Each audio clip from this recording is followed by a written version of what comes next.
Aquella noche, en las afueras de Chihuahua, el viento helado de enero golpeaba contra las ventanas de mi auto mientras conducía por esa carretera solitaria que serpentea entre los cerros áridos. Eran casi las 11 cuando mi teléfono perdió señal y el GPS dejó de funcionar.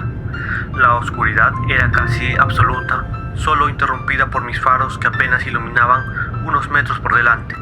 Fue entonces cuando los vi por primera vez. Dos pequeñas siluetas al borde de la carretera. Niños.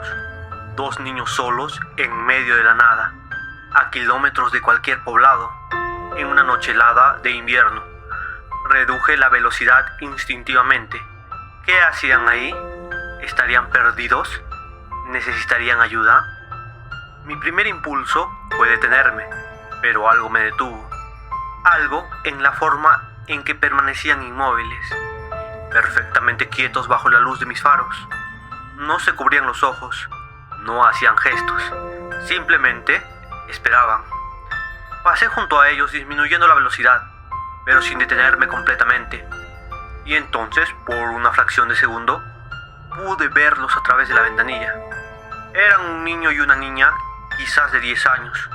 Vestían ropa oscura, sencilla, casi anticuada. Pero lo que me heló la sangre fueron sus ojos, completamente negros, sin pupila, sin iris, sin esclerótica blanca. Solo un vacío negro, profundo, como pozo sin fondo, que parecían absorber la luz en lugar de reflejarla. Aceleré. No fue una decisión consciente, fue puro instinto. Mi corazón latía desbocado mientras los veía desaparecer en mi espejo retrovisor. Intenté convencerme de que había sido una ilusión óptica, un truco de la luz, del cansancio tras horas de conducción, pero sabía lo que había visto. Lo que no sabía era que ese encuentro fugaz sería solo el principio de una pesadilla que cambiaría mi vida para siempre. Mi nombre es Daniel Morales, soy periodista independiente y documentalista. Hace 6 meses me mudé a Chihuahua para investigar una serie de desapariciones inexplicables en la región. Lo que comenzó como un reportaje sobre posibles secuestros terminó llevándome a un territorio mucho más oscuro, a una verdad que muchos conocen pero pocos se atreven a mencionar: los niños de ojos negros. Aquella noche, después del encuentro en la carretera, llegué a mi pequeño apartamento en las afueras de la ciudad. Estaba agitado, confundido. Busqué en internet cualquier referencia a niños con ojos completamente negros. Para mi sorpresa, encontré decenas de testimonios similares, no solo en México, sino en todo el mundo. Personas que se encontraban con niños extraños, de comportamiento inusual y ojos completamente negros, que pedían ayuda, que querían entrar a sus casas o vehículos, y en todos los casos, quienes los veían experimentaban un terror irracional instintivo. Pero lo que realmente me inquietó fue encontrar varios testimonios específicamente de Chihuahua, historias que remontaban a décadas atrás, transmitidas de boca en boca, sobre encuentros con estos misteriosos niños en zonas rurales y carreteras solitarias, y en muchos casos estos encuentros precedían a desapariciones o muertes inexplicables. Decidí entonces que tenía que investigar más. No podía dejar pasar lo que había visto. Algo me decía que había una conexión entre estos niños y las desapariciones que había venido a investigar originalmente. A la mañana siguiente, visité la hemeroteca local. Pasé horas revisando periódicos antiguos, buscando cualquier mención a niños extraños o desapariciones sin resolver. Fue entonces cuando encontré un artículo de 1987 que me dejó sin aliento. Hablaba de un pequeño pueblo a unos 70 kilómetros de la capital, llamado San Lorenzo, donde 5 niños habían desaparecido en el transcurso de un mes. Las autoridades nunca encontraron a los responsables y eventualmente el caso fue olvidado. Pero lo que me llamó la atención fue un detalle mencionado casi al pasar. Varios testigos afirmaban haber visto a niños desconocidos de mirada extraña merodeando por el pueblo en los días previos a las desapariciones. Tenía que ir a San Lorenzo. El pueblo resultó ser más pequeño de lo que esperaba. Apenas unas docenas de casas agrupadas alrededor de una plaza central y una iglesia de adobe. el tipo de lugar donde todos se conocen, donde la llegada de un forastero no pasa desapercibida. Me instalé en la única posada del pueblo, administrada por una mujer mayor llamada Doña Carmen. Cuando le pregunté sobre las desapariciones de 1987, su rostro se transformó. Me miró fijamente y bajando la voz me dijo: «No debería hablar de eso, joven. Hay cosas que es mejor dejar en paz». Pero yo no podía dejarlo en paz, no después de lo que había visto en la carretera. Esa noche, en el único bar del pueblo, conocí a Héctor, un hombre de unos 60 años que había vivido toda su vida en San Lorenzo. Después de varias cervezas, se mostró más dispuesto a hablar. Yo tenía 22 años cuando pasó todo eso, me dijo, mirando nerviosamente a su alrededor. Mi hermano menor, Raúl, fue uno de los que desaparecieron. Tenía 8 años. Le pregunté si recordaba algo inusual de aquellos días. Los niños, me dijo en voz baja, aparecieron unos días antes de que empezaran las desapariciones. Nadie sabía quiénes eran o de dónde venían. Siempre estaban juntos, siempre al atardecer, siempre cerca del bosque de pinos al norte del pueblo. ¿Cómo eran?, pregunté, aunque ya intuía la respuesta. Normales a primera vista, pero algo había, algo que no estaba bien con ellos. La forma en que se movían, como si no estuvieran acostumbrados a sus propios cuerpos, y sus ojos. Héctor se estremeció visiblemente. Negros, completamente negros, como si no tuvieran alma. Me contó que la noche que Raúl desapareció, había mencionado a unos nuevos amigos que quería presentarles a la familia. Nadie le prestó mucha atención. Al día siguiente, su cama estaba vacía. Lo buscamos por semanas. Todo el pueblo, la policía, incluso trajeron perros rastreadores de la capital. Nada. Era como si se hubiera esfumado. Y no fue el único. 4 niños más desaparecieron esa semana. Y luego, los otros niños también desaparecieron. Los de ojos negros. Nadie volvió a verlos. Le pregunté si creía que estos niños extraños tenían algo que ver con las desapariciones. No lo sé, respondió, terminando su cerveza de un trago. Pero desde entonces, cada pocos años, alguien en el pueblo dice haber visto a esos niños de nuevo. Y siempre, poco después, alguien desaparece. Esa noche, mientras regresaba a la posada, sentí que me observaban. Me giré varias veces, pero las calles estaban desiertas. Aún así, la sensación persistía, como si docenas de ojos invisibles siguieran cada uno de mis movimientos. Al día siguiente, decidí visitar el bosque de pinos que Héctor había mencionado.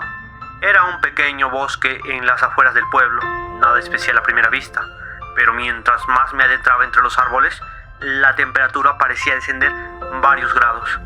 El silencio era absoluto. Ni pájaros, ni insectos, ni el susurro del viento entre las ramas. En el centro del bosque encontré un claro y, en medio de este, las ruinas de lo que parecía haber sido una pequeña cabaña. Las paredes estaban derruidas, el techo había colapsado hace tiempo, la vegetación había reclamado gran parte de la estructura, pero aún podían distinguirse los cimientos y parte de las paredes. Me acerqué con cautela. Entre los escombros, algo llamó mi atención. Un pequeño objeto metálico que brillaba bajo un rayo de sol. Lo recogí. Era un medallón de plata antiguo, con símbolos extraños grabados en su superficie. Símbolos que no pertenecían a ningún alfabeto que yo conociera. Mientras examinaba el medallón, escuché un crujido detrás de mí. Me giré bruscamente. No había nadie, pero la sensación de ser observado era ahora abrumadora. «Hola», llamé, sintiendo cómo mi voz sonaba extrañamente amortiguada en el silencio del bosque. «¿Hay alguien ahí?». Silencio, y entonces un susurro, tan débil que al principio pensé que era el viento. «Ayúdanos». Me quedé paralizado. La voz parecía venir de todas partes y de ninguna a la vez. «¿Quién está ahí?», pregunté. girando sobre mí mismo, intentando localizar el origen del sonido. Ayúdanos a volver a casa. Esta vez la voz fue más clara, una voz infantil, pero con un timbre extraño, como si varias voces hablaran al unísono. Y entonces los vi. Entre los árboles, parcialmente ocultos por las sombras, 3 niños, 2 niños y una niña, inmóviles, observándome. Sus ojos, incluso a esa distancia, visiblemente negros. El terror me paralizó. Quería correr, pero mis piernas no respondían. Uno de los niños dio un paso adelante. Tú puedes ayudarnos, dijo, con esa misma voz extraña, múltiple. Tú tienes lo que necesitamos. Miré el medallón en mi mano. Se referían a esto. ¿Qué es esto?, pregunté, levantando el medallón. ¿Qué significa? Es una llave, respondió el niño. Una llave para abrir puertas que deberían permanecer cerradas. Di un paso atrás instintivamente. Algo en sus palabras, en su voz, en sus ojos vacíos me llenaba de un terror primordial. ¿Quiénes son ustedes?, logré preguntar. Somos los olvidados, respondió la niña esta vez. Los que quedamos atrapados entre mundos. Los que no podemos regresar a casa. ¿De qué están hablando? ¿Qué les pasó? Hace mucho tiempo, continuó el tercer niño, hubo hombres que buscaban poder, que abrieron puertas que no debían abrirse, que nos usaron como puentes entre su mundo y el otro lado. Un escalofrío recorrió mi espalda. ¿Estaba hablando con fantasmas? ¿Con algo peor? Los niños que desaparecieron en 1987, comencé. Fueron llevados, interrumpió el primer niño, como nosotros fuimos llevados antes, como otros serán llevados si la puerta vuelve a abrirse. ¿Qué puerta? ¿De qué están hablando? En lugar de responder, los 3 niños señalaron simultáneamente hacia las ruinas de la cabaña. Bajo las piedras, dijeron al unísono. La entrada está sellada, pero no por mucho tiempo. Ellos están intentando abrirla de nuevo. ¿Quiénes son ellos?, pregunté, sintiendo como el miedo daba paso a una mórbida curiosidad. Los que sirven al otro lado, los que desean lo que hay más allá, los que nos utilizaron y nos abandonaron cuando ya no les servíamos. Miré de nuevo hacia la cabaña en ruinas. ¿Qué secretos ocultaba? ¿Qué horrores había ocurrido allí? ¿Qué quieren de mí?, pregunté finalmente. Destruye el medallón, dijo la niña. Es la última llave. Sin ella, la puerta permanecerá cerrada para siempre. Miré el objeto en mi mano. Parecía tan inofensivo, tan ordinario. ¿Cómo podía ser la clave de algo tan siniestro como lo que ellos describían? ¿Por qué debería creerles?, pregunté, aunque una parte de mí ya sabía que decían la verdad. Los 3 niños se miraron entre sí. Luego, como si hubieran llegado a un acuerdo silencioso, dieron un paso adelante, saliendo completamente de las sombras. Lo que vi me heló la sangre. Sus cuerpos estaban incompletos, como si partes de ellos hubieran sido arrancadas, dejando vacíos que mostraban no carne y huesos, sino una oscuridad absoluta, la misma oscuridad que llenaba sus ojos. Era como mirar fragmentos del vacío cósmico con forma humana. Porque nosotros somos lo que queda, dijo el primer niño. Lo que queda cuando el otro lado toma lo que quiere y descarta el resto. Retrocedí horrorizado. Tropecé con una raíz y caí de espaldas. Cuando me incorporé, los niños habían desaparecido. Regresé al pueblo en estado de shock. No podía procesar lo que había visto, lo que había escuchado. ¿Estaba perdiendo la razón? ¿O realmente había hablado ¿Con qué exactamente? ¿Fantasmas? ¿Víctimas de algún ritual olvidado? ¿Entidades de otro mundo? Esa noche no pude dormir. El medallón parecía pesar 1 tonelada en el bolsillo de mi chaqueta. Cada vez que cerraba los ojos, veía esos rostros incompletos, esos ojos negros y vacíos. A la mañana siguiente, decidí investigar más sobre la cabaña del bosque. En el pequeño archivo municipal encontré registros que indicaban que la propiedad había pertenecido a un tal doctor Ernesto Vidal, un arqueólogo que se había instalado en San Lorenzo en la década de 1950.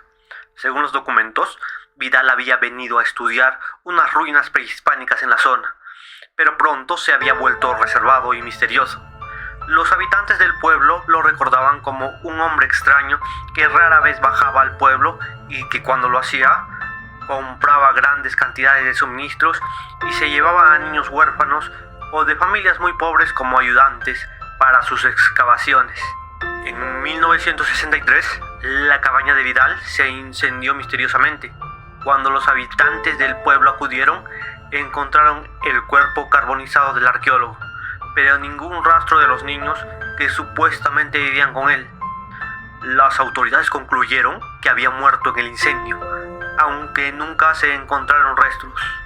El caso se cerró y la cabaña quedó abandonada, convirtiéndose gradualmente en las ruinas que yo ya había visitado.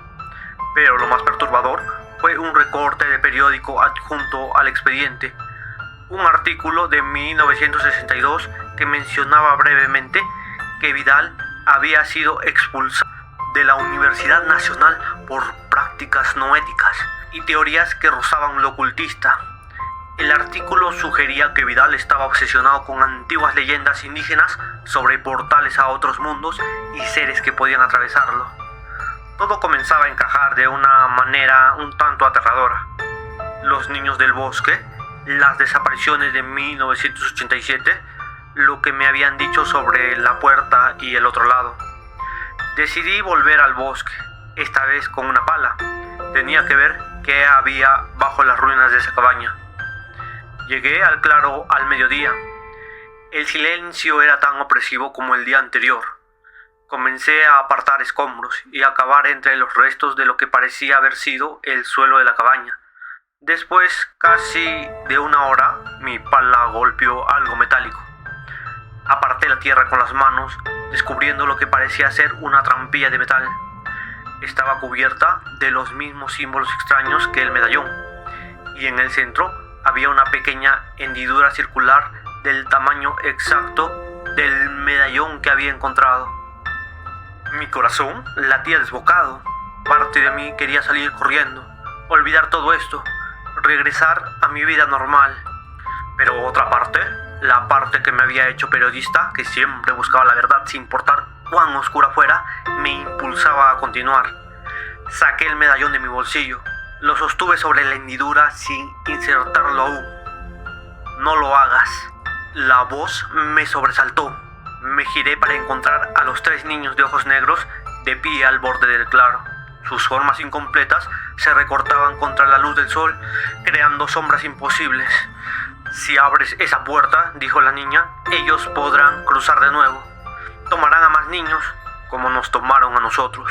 ¿Quiénes son ellos?, pregunté de nuevo. No tienen un nombre en tu idioma, respondió uno de los niños. Son antiguos hambrientos. Necesitan cuerpos jóvenes, mentes maleables para existir en este lado. ¿Y ustedes qué son exactamente? Somos lo que queda, repitió el niño. Fragmentos, ecos, ni aquí ni allá, atrapados entre mundos porque la puerta se cerró mientras estábamos cruzando. Los niños de 1987, comencé. Están del otro lado, dijo la niña, completos, pero ya no son ellos mismos, son solamente recipientes. Un escalofrío recorrió mi espalda. La imagen era demasiado horrible para contemplarla. ¿Y qué pasa si destruyo el medallón, como me pidieron? La puerta quedará sellada para siempre, respondió el tercer niño. Ellos no podrán cruzar. Nosotros no podremos completarnos, pero nadie más sufrirá nuestro destino. Miré el medallón en mi mano. ¿Realmente esto tenía tanto poder?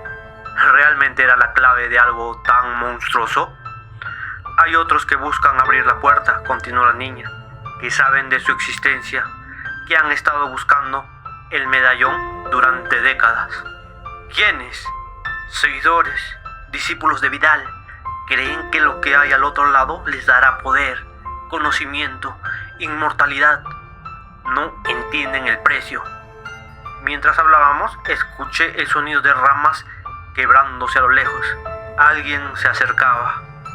Los niños también lo oyeron.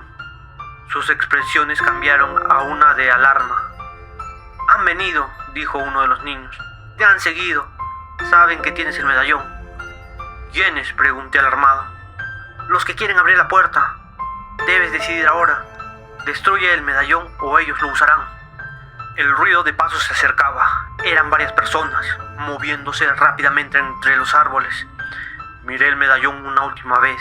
Luego, tomando una decisión, lo coloqué sobre una roca y, con la pala, golpeé con todas mis fuerzas. El medallón se partió en dos con un sonido que no parecía provenir de este mundo. Un chillido agudo, como el de un animal herido, que reverberó por todo el bosque. Por un instante, el aire mismo pareció distorsionarse, como si estuviera mirando a través de un cristal que se derrite. Los niños de ojos negros me miraron. Por un momento creí ver gratitud en esos vacíos ojos oscuros. «Gracias», dijo la niña. «Ahora debemos irnos. Y tú también deberías hacerlo». «¿Qué pasará con ustedes?», pregunté. «Seguiremos existiendo entre mundos, ni vivos ni muertos. Pero al menos nadie más compartirá nuestro destino». Con esas palabras, los tres comenzaron a desvanecerse, como humo dispersado por un viento invisible. «Esperen», grité. «¿Quiénes son ustedes realmente? ¿Cómo se llaman?» Ya casi invisibles, el primer niño respondió. «Yo fui Luis Martínez. Desaparecí en 1957. «Yo fui María Gómez», dijo la niña. «Desaparecí en 1960.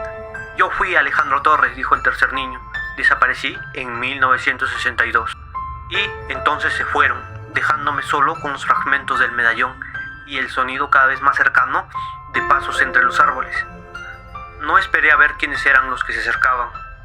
Recogí los fragmentos del medallón, los guardé en mi bolsillo y corrí en dirección opuesta, alejándome lo más rápido que pude del claro y de la cabaña en ruinas.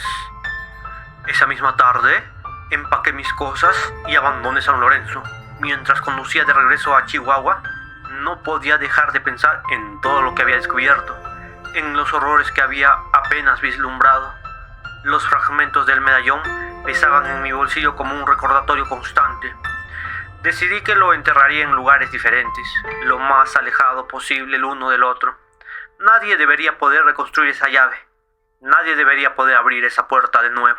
Pero mientras conducía por esa carretera solitaria, con el sol poniéndose en el horizonte, vi algo que me heló la sangre. A un lado del camino, 3 siluetas infantiles me observaban pasar. Sus ojos negros, como el vacío cósmico, siguieron mi auto hasta que desaparecieron en la distancia. Y supe entonces que, aunque hubiera destruido el medallón, aunque la puerta estuviera sellada, los niños de ojos negros seguirían vagando por los caminos solitarios de Chihuahua, atrapados para siempre entre mundos, ni vivos ni muertos, recordatorios silenciosos de horrores que la mayoría de nosotros ni siquiera podemos imaginar. A veces, en noches sin luna, cuando el viento sopla desde el norte y trae consigo el frío de la montaña, creo escuchar sus voces llamándome, susurros que hablan de puertas entre mundos, de seres hambrientos que acechan al otro lado, de niños perdidos que nunca encontrarán el camino a casa. Y me pregunto si hice lo correcto, si realmente logré sellar esa puerta para siempre, o si en algún lugar alguien está buscando otra llave, otro camino para abrir el paso hacia el otro lado. Porque si algo aprendí en San Lorenzo, es que hay horrores antiguos que nunca descansan, que siempre encuentran la forma de regresar, y que a veces los monstruos más terribles no son los que acechan en la oscuridad, sino los que viven entre nosotros, con rostros humanos y ambiciones inhumanas. Si alguna vez en una carretera solitaria ves a unos niños de ojos negros pidiendo ayuda, pidiendo entrar a tu auto o a tu casa, recuerda mi historia y sigue conduciendo.